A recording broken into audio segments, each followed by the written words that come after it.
जी साथियों नमस्कार। द सार्थ इफ़ेक्ट में आप सभी का स्वागत है। और एक साथी का कमेंट आया है जो साथी ये पूछ रहा है कि सर बच्चे इतने हिंसक क्यों होते जा रहे हैं? आखिर मोरल वैल्यूज़ क्यों गिरती जा रही हैं? तो बहुत शानदार टॉपिक है। मैं बहुत समय पहले इसके ऊपर बड़ी-बड़ी क्लासें भी पहले दे दे चुका हूँ।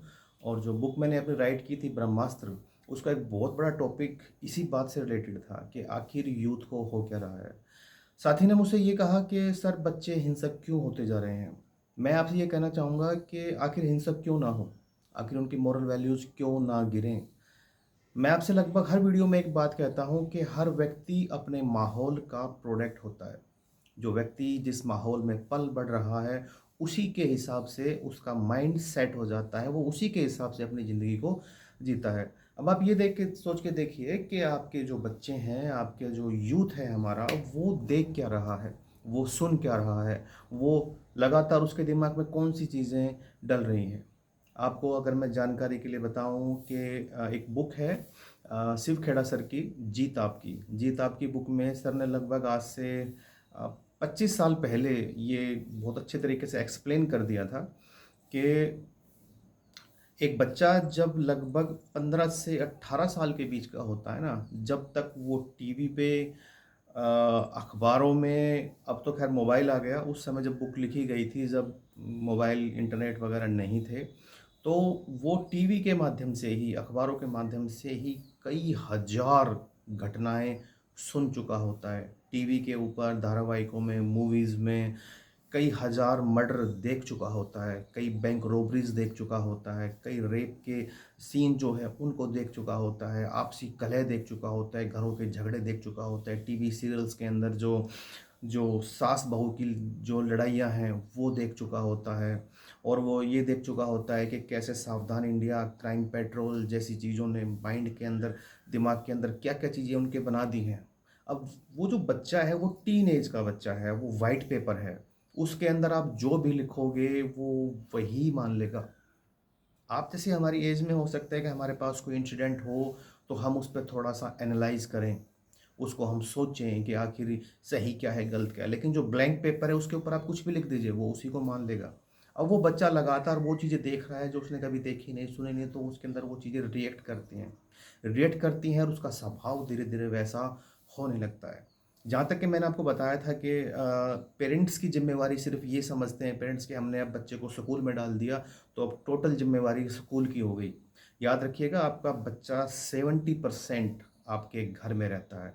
उसका सबसे बड़ा स्कूल आपका घर है और आपके घर का माहौल कैसा है। ये मैटर नहीं करता है कि आपके पेरेंट्स ज़्यादा पढ़े लिखे हैं, आपके पेरेंट्स सरकारी या प्राइवेट जॉब में किसी अच्छे पद पे, ये बात कोई मैटर नहीं करती। क्योंकि मैंने अपने जीवन काल में ऐसे घर भी देखे हैं जो हाईली क्वालीफाई हैं, ठीक है? हाईली एक अच्छी जॉब के अंदर हैं। यहाँ तक भी देखा है मैंने कि मदर इन लॉ भी गवर्नमेंट जॉब में है, फादर इन लॉ भी गवर्नमेंट जॉब में है, पुत्र-वधू भी गवर्नमेंट जॉब में है, उसका हस्बैंड भी गवर्नमेंट जॉब में है, लेकिन चारों अलग रहते हैं। फादर इन लॉ अलग रहते हैं, मदर इन लॉ अलग रहती हैं, आपस में बनती नहीं है और बच्चे हॉस्टल में डाल रखे हैं। ये आपने भी अपने आस-पास देखा होगा। तो इसमें एजुकेशन का एक योगदान हो सकता है, लेकिन टोटली एजुकेशन नहीं है। मैटर ये करता है आपके घर का माहौल कैसा है। अगर कम पढ़े लिखे भी हैं, लेकिन घर का माहौल अच्छा है, आपसी म्यूचुअल अंडरस्टैंडिंग बहुत अच्छी है, तो लाइफ अच्छे तरीके से जी जा सकती है। तो जो मैंने देखा है कि भाई पढ़े लिखे घरों में भी ये प्रॉब्लम्स हैं कि आपके घर का माहौल कैसा है। इस माहौल से आपके बच्चे की परवरिश होती है। आपका बच्चों को याद रखिएगा, बच्चों को बेवकूफ़ मत समझिएगा। आप अगर ये सोचते हैं कि बच्चे बेवकूफ़ हैं और वो कुछ नहीं समझते, ये हमारा एक बहुत बड़ा भ्रम है। बच्चे सब कुछ समझते हैं, सब कुछ जानते हैं, बोलते नहीं वो एक अलग बात है, वो हर चीज़ महसूस करते हैं। और याद रखना, एक जो धीरे-धीरे, धीरे-धीरे, धीरे-धीरे जो चीज़ें पलती है ना अपने दिमाग के अंदर, जो चीज़ें हम लोग लगातार बर्दाश्त करते जाते हैं, सुनते जाते हैं, वो एक दिन जा कर के फटता है। बच्चों के साथ भी सेम यही होता है, जो वो लगातार देख रहे हैं, पापा-मम्मी की लड़ाई देख रहे हैं, हमारे मम्मी की दादी माँ के साथ जो है लड़ाई देख रहे हैं, जो बुआ जी आई हैं, उनके साथ लड़ाई देख रहे हैं, नौकरी नहीं है, पैसे की कमी है, पड़ोसी परेशान कर रहे हैं, बड़ा भाई नहीं सुनता, कोई ड्रिंक कर रहा है, कोई स्मोक कर रहा है और ये सारी चीज़ें लगातार, लगातार आपके घर में चल रही हैं। तो याद रखिएगा आपका बच्चा सहज़ परवरिश के साथ पैदा नहीं हो रहा है। अगर कल को बड़ा होकर के वो कुछ भी ऊट-पटांग करने लग जाए तो इसमें आप किसी को दोष मत दीजिएगा, क्योंकि वो वही कर रहा है जो अपने आस-पास की चीज़ों को वो देख रहा है। आपको याद हो अभी लगभग कुछ साल पहले कुछ बच्चे पकड़े गए थे। कुछ बच्चे पकड़े गए थे क्राइम करते हुए, बैंक रॉबरी करते हुए। बिल्कुल टीनेज के बच्चे पकड़े गए थे और ये शायद घटना यूपी साइड की है। और जब वहाँ से उनको पकड़ा गया तो उनसे जब पूछा गया कि इतनी कम उम्र में तुम लोग क्राइम करने चले हो, तुम्हें डर नहीं लगता, किस परिवार से हो, वगैरह वगैरह। जब स्टेटमेंट निकल के आई तो बड़ी हैरानी वाली बात थी। उन लोगों ने बताया कि वो सावधान इंडिया, वो क्राइम पेट्रोल जैसे सीरियल से मोटिवेट हुए हैं, वहाँ से वो इंस्पायर हुए हैं। वहाँ से वो उन्होंने देखे सीरियल्स के कैसे, जिसमें वो घटना को दोबारा से पिक्चराइज करके डालते हैं और एक एंकर आकर के उसको बताता है। और उन वीडियोस को, वे टीनेज के बच्चे हैं, उनको जल्दी समझ में आती हैं वे चीज़ें कि इतना आसान है बैंक रॉबरी करना। ऐसे आप सेटिंग करोगे या ये फील्डिंग लगाओगे और आप बैंक रॉबरी कर लोगे। 3 4 5 बार जब आप एक वीडियो को लगातार लगातार देखते हैं, कोई भी चीज़ आप रिपीटेड देखते हैं, तो वो चीज़ आपके दिमाग में घर करना शुरू हो जाती है। और हुआ ये कि उन्होंने 2 3 दोस्तों ने मिलकर प्लान बनाया और उसको अंजाम दे दिया और वो पकड़े गए लास्ट में आकर के, क्योंकि टीनेज थी, बाकी की चीज़ें प्रैक्टिकल उनको एक्सपीरियंस था नहीं कि इसका उल्टा प्रभाव भी पड़ सकता है। अब बात ये आ गई कि टीवी सीरियल्स आपके दिमाग पे क्या असर डालते हैं। मैं सख्त हिदायत देता हूँ इस बात की कि ये जितने भी टीवी सीरियल्स हैं, क्राइम पेट्रोल है, सावधान इंडिया है, मैं आपको एक खुद सोशल एक एक्सपेरिमेंट करके देख लीजिए आप अपने साथ। किसी से कुछ समझने बताने की ज़रूरत नहीं, आप अपने आप से एक्सपीरियंस करके देख लिए। आप 3 दिन तक लगातार, 3 दिन लगातार आप सावधान इंडिया, क्राइम पेट्रोल देखना शुरू कर दीजिए। आप कुछ मत कीजिए, सिर्फ आप दिन में 5 7 एपिसोड यूट्यूब पे पड़े हैं, आप 5 7 एपिसोड दिन में देख डालिए। मैं ये कहता हूँ आप ज़िंदगी के हर रिश्ते पे, हर कैंडिडेट पे शक करना सीख जाएँगे।